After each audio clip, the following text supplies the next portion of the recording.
Good morning, Pathless Peddlers. Over the next couple days, we're going to be riding what's known as the RATPOD route, which means ride around the Pioneers in one day, as in the Pioneer Mountains. And we're actually going to do it in 2 days because we're going to stop and explore some ghost towns and fish a couple rivers and soak in hot springs tonight. So let's get riding.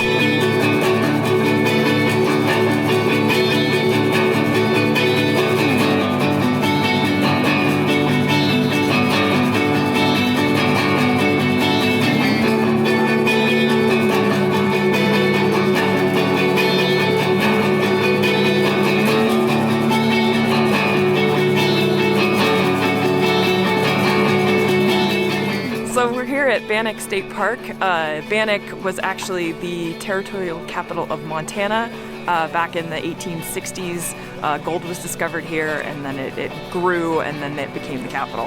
And what's really cool is that all of the buildings are original. They're basically exactly where they were when this was a town, and they've just sort of been shored up so you can walk the boardwalk, and they've got this awesome map that tells you what all of the buildings are. So let's go check them out.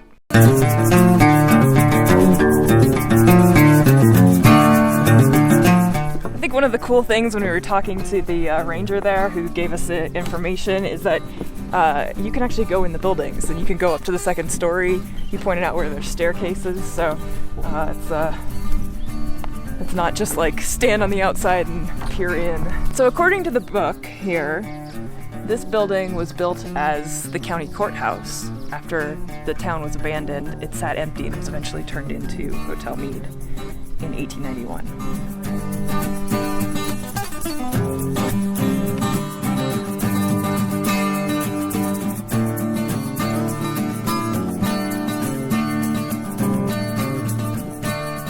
And this would make a really great set for a horror movie or that cheesy ghost hunter show.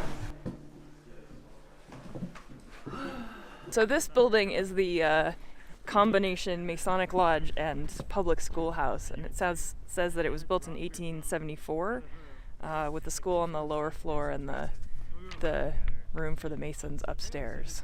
There's doors here that are locked so we can't go in, but you can peer in through the window and see all the chairs where they Masons would come and sit around and do their, Mason stuff.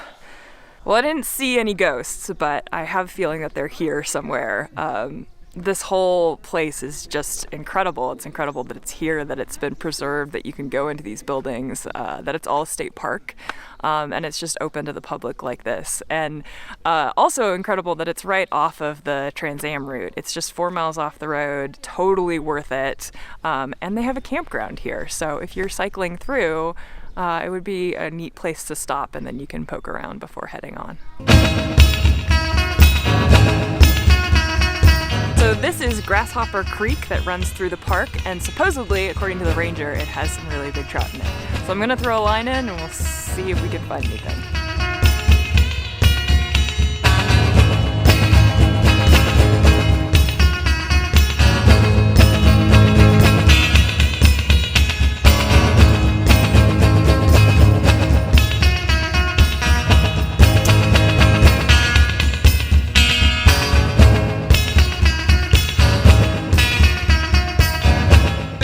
Our turn off to the Pioneer Mountains Scenic Byway, and 14 miles up the road is our end destination of Elkhorn Hot Springs.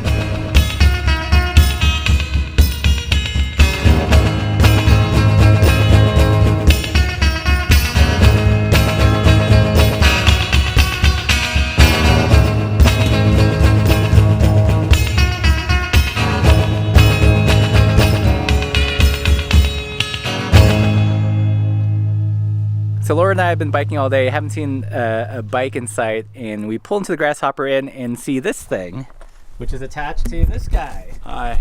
So tell us a little bit about your trip so far. Well, I started in Condon, Montana, and I'm doing the Great Divide mountain bike route. So tell us a little bit about your bike here. Well, it's a Surly ECR. I call it the Beast because it's so big and awesome. So I'm riding with no tubes, tubeless. I've got 203 rotors on the front. Yeah, those are some pretty big rotors. 160 on the back, and a electric dynamo hub. So what's the strangest thing you're carrying on the bike? Strangest thing? My bear spray, I guess. Yeah.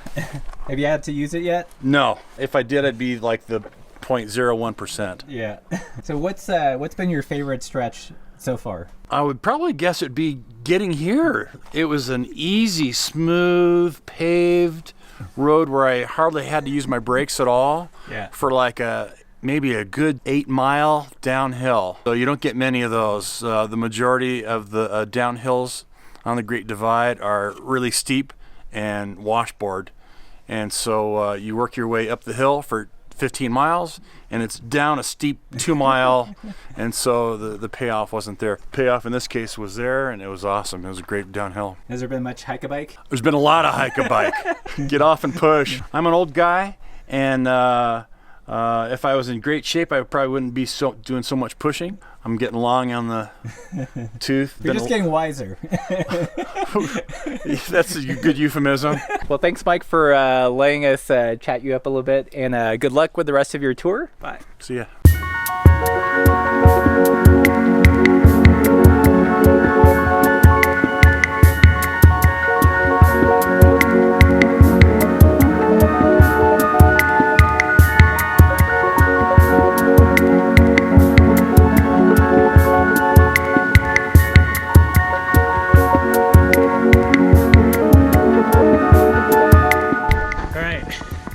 Got to our end destination just in time, hopefully, because there's thunder in the sky. All right, so we just arrived at Elkhorn Hot Springs, got all checked in. We are staying in this really super cute little rustic cabin, and just in time because it's just starting to rain. So let's see inside. Bike parking. Pretty simple, but I don't think we need much else. Bed, couch, table, there's wood fireplace. I don't think we're gonna need that tonight, but probably nice in the winter. I think it's gonna be pitch black dark tonight and quiet. It's gonna be nice. I'm gonna sleep well.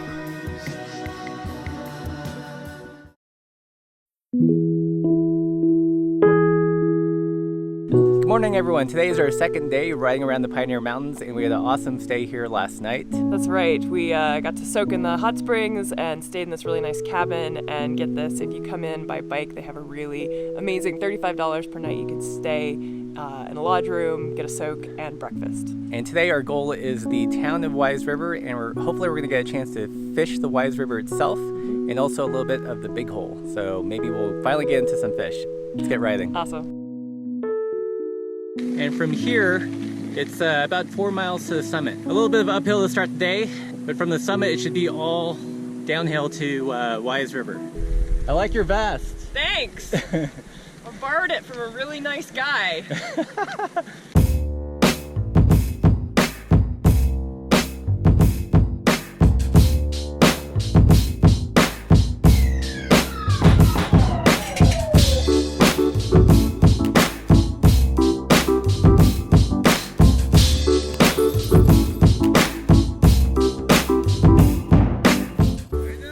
Good, how are y'all? For you, almost all. Yes, Renato from Italy. Renato from Italy. Doug from Boston. Doug from Boston. All right, good luck, guys. Stay safe. Yeah. So that's cool. We just ran into another pair of Great Divide riders. Always fun to run into other cyclists.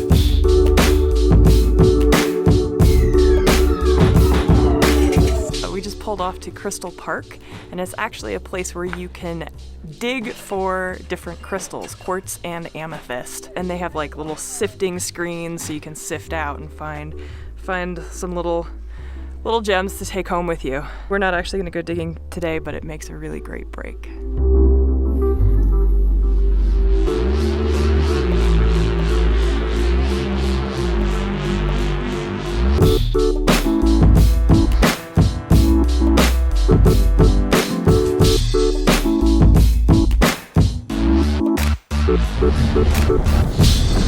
This Byway stretch is super fun.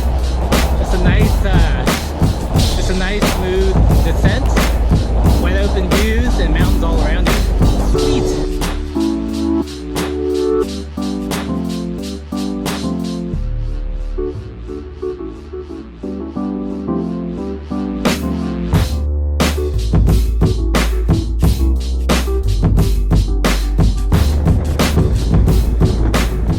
just found the Mercantile. A little confusion as to where it was, but going off the Pioneer Byway, you make a right a couple blocks. And this is what it looks like.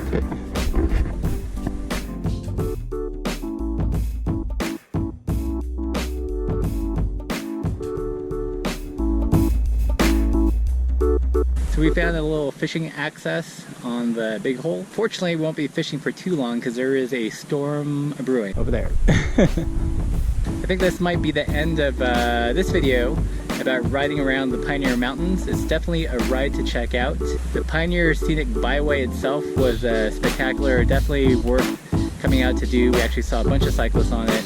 Peaks at close to 8,000 feet up there, so you just get these incredible views.